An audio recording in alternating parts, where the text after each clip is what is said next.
Welcome to a new blog. আরো একটি নতুন ব্লগ নিয়ে হাজির আমি তোমাদের সামনে। আশা করি ব্লগটি তোমাদের ভীষণ ভালো লাগবে।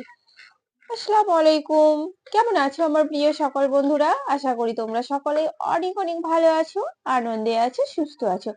আলহামদুলিল্লাহ, আমিও অনেক ভালো আছি। তো আমি এখন বসে আছি সকালবেলায়। এখন বাজে সকাল 8টা। সকাল 8টায় বসে আছি জানালায়। এখানে কিন্তু খুব সকালে এই জানালাটায় রোদ্দুর চলে আসে। তো আমিও উঠে পড়েছি সকাল সকাল, উঠে খাওয়া দাওয়া করেও নিয়েছি, তারপরে বসে পড়েছি জানালায়। আসলে একটু রোদ্দুরের আশায়, মানে আমার বাড়িতে বলতে গেলে, সত্যি কথা বলতে গেলে, রোদ্দুরের দেখাও পাওয়া যায় না, মানে দেখাও মিলে না। তো আমি তো রোদ্দুরের ভিটামিন থেকে একদমই বঞ্চিত বলতে গেলে। তো এখানে এসে রোদ্দুরটা খুব ভালো পাওয়া যায় সকাল সকাল, তাই আমি এই জানালাটাই বসে থাকি আর রোদ্দুর উপভোগ করি। আর শীতের দিনে তো জানোই যে রোদ্দুর কতটা ভালো লাগে, রোদ্দুরে বসে থাকতে। জানালায় যদি এরকম সারাদিন রোদ্দুর থাকে তো ভীষণই ভালো লাগে। তাই আমি এখানে কিন্তু বসে পড়েছি একটু রোদ্দুর নেব বলে।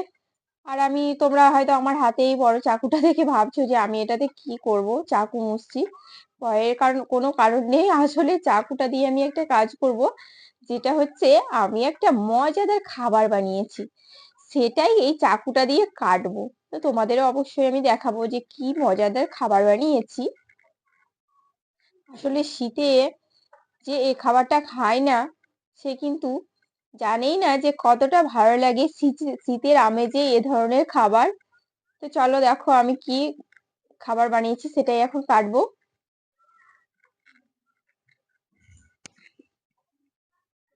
তো এই শীতের আমেজে এই মজাদার খাবার হচ্ছে পালো। পালো রেসিপি যারা খেয়েছো তারা তো এর স্বাদ জানোই অবশ্যই, যে কতটা ভালো লাগে শীতের আমেজে এই পালো রেসিপি।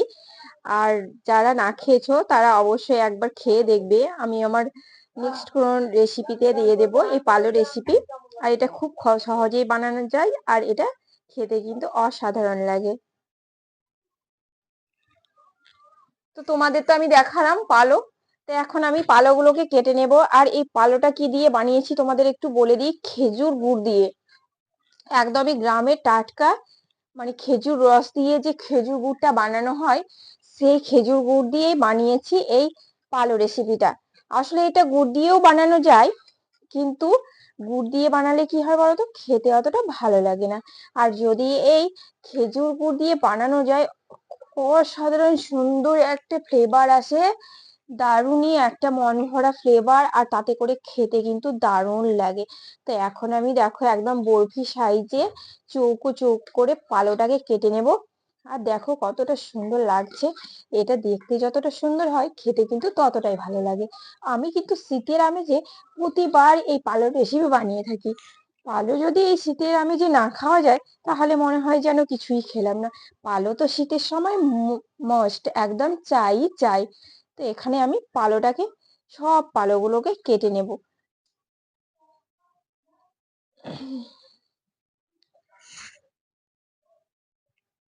তো এখন আমি সব পালোগুলোকে কেটে নিব। আর তোমরা হয়তো ভাবছো আমি 3 থালা কেন পালো বানিয়েছি। এখানে কিন্তু অনেকটাই পালো বানিয়েছি, যেটা কিন্তু অনেক, মানে অনেক জনের খাওয়া হবে। এই অনেক পালো বানিয়েছি তারও একটা কারণ আছে। আসলে জিমি কিন্তু ভীষণ ভালোবাসে এই পালো খেতে, বিশেষ করে আমার মায়ের হাতের পালো। তা আমি তো এখানে এসেছিলাম মায়ের এখানে। তো মা কিন্তু প্রতিবারই অনেক করে পালো বানিয়ে দেয়। তো দেখো এই যে অনেক করে পালো বানিয়ে দিয়েছে। আর পালোটা কি বলবো, এত সুন্দর একটা স্মেল আসছে, আমার মন তো ভরেই যাচ্ছে।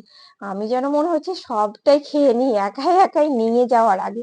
তো এইটা কিন্তু আমি বাড়িতে নিয়ে যাব, মানে আমার নিজের বাড়িতে। তার জন্য কিন্তু অনেক করে পালো বানিয়েছি। তা আমাদের শীতের আমেজে কিন্তু অনেক ধরনের পিঠে বানানো হয়, অনেক ধরনের পুলি পিঠে, ভাপা পিঠে, ছিটা পিঠে। কিন্তু আমাকে সব থেকে ভালো লাগে এই পালো পিঠে। এমনকি জিমিরও ভীষণ ভালো লাগে এই পালো পিঠে। জিমি তো ভীষণই ভালোবাসে এই পালো পিঠে, তার জন্যই কিন্তু বেশি করে বানানো হয় পালো পিঠে। তো তোমরা কারা এই পালো পিঠে খেয়েছো, আমাকে কিন্তু একটু কমেন্ট বক্সে জানাবে তো। আর যারা খাওনি বা যারা এটাকে অন্য নামে বলে তারাও কিন্তু আমাকে জানাতে ভুলো না যে তোমরা কি নামে এই পালোটাকে চেনো। তো দেখো আমার সবগুলো পালো কিন্তু কাটা হয়ে গেছে। এখন আমি সবগুলো পালোকে কেটে নিয়েছি। তারপরে তোমাদের আমি দেখিয়ে দেব পালোগুলো ঠিক কেমন হলো। তো পালোগুলো কাটার পর ঠিক দেখতে হয় পালোগুলো এরকমই। দেখতেই পাচ্ছ এই যে নরম তুলতুলে, একদমই নরম। তো এটা কিন্তু আমার দাদি আমল থেকে এই পালো আমি খেয়ে এসেছি। এখন কিন্তু মায়ের আমলেও খাচ্ছি, আর পরে নেক্সটেও কিন্তু আমি এটা খাবো। আসলে আমার এই পালো কিন্তু ভীষণ ভালো লাগে। তো দেখো পালোগুলো কিন্তু দেখতে এরকমই হবে। তো চলো, আজকের ভিডিওটি আমার কেমন লাগলো তোমরা কিন্তু কমেন্ট বক্সে অবশ্যই জানাতে ভুলো না। আর ভালো লাগলে আমার চ্যানেলটিকে লাইক, শেয়ার, কমেন্ট ও সাবস্ক্রাইব করে আমার পাশে থেকো। সবাই অনেক অনেক ভালো থেকো, সুস্থ থেকো। দেখা হচ্ছে তোমাদের সঙ্গে নেক্সট ব্লগে। আল্লাহ হাফেজ।